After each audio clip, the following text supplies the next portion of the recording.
এরা কারা? এদের সবার পরিচয় কি আমরা জানি? আমরা নিশ্চিত করে বলতে পারবো এরা সবাই র্যাপিড অ্যাকশন ব্যাটালিয়ন র্যাবের সদস্য।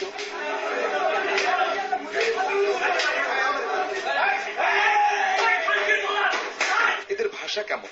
এমন ভাষা কোন পোশাকি বাহিনীর মুখে মানায় কিনা? আর মানালেও এ ধরনের ভাষা ব্যবহারের অনুমতি আছে কি?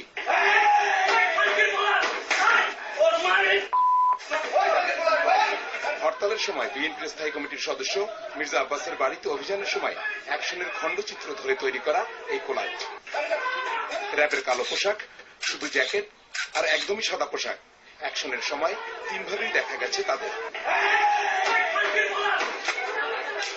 তাদের ভাষাকে আমরা গ্রহণ করব। র্যাব কর্তৃপক্ষ কি এই ভাষাকে তাদের অফিসিয়াল ভাষা মনে করেন? আর অফিসিয়ালি এ ধরনের ভাষা আদৌ গ্রহণযোগ্য কিনা? এসব প্রশ্ন করে বলা যায় তাহলে এসব ভাষা কার? সবকিছু মিলিয়ে অনেকটা ধাঁধায় পড়ে গেছেন বিশ্লেষকরা। বিশ্লেষকরা মনে করেন এই ঘটনার একটি শক্ত তদন্ত হওয়া দরকার। তাহলে হয়তো আমরা জানতে পারবো নতুন কিছু। বিএনপির স্থায়ী কমিটির সদস্য মির্জা আব্বাসের শাহজাহানপুরের বাসায় পরপর দুটি ককটেল বিস্ফোরণ করার অভিযোগ পাওয়া গেছে। মঙ্গলবার সকাল 8টার দিকে ঘটনা ঘটে।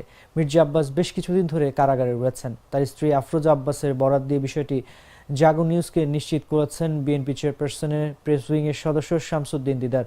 তিনি বলেন, আজ সকাল 8টার দিকে একটি মোটরসাইকেলে করে দুজন এসে মির্জা আব্বাসের রাজধানীর শাহজাহানপুরের বাসা লক্ষ্য করে পরপর দুটি ককটেল নিক্ষেপ করে।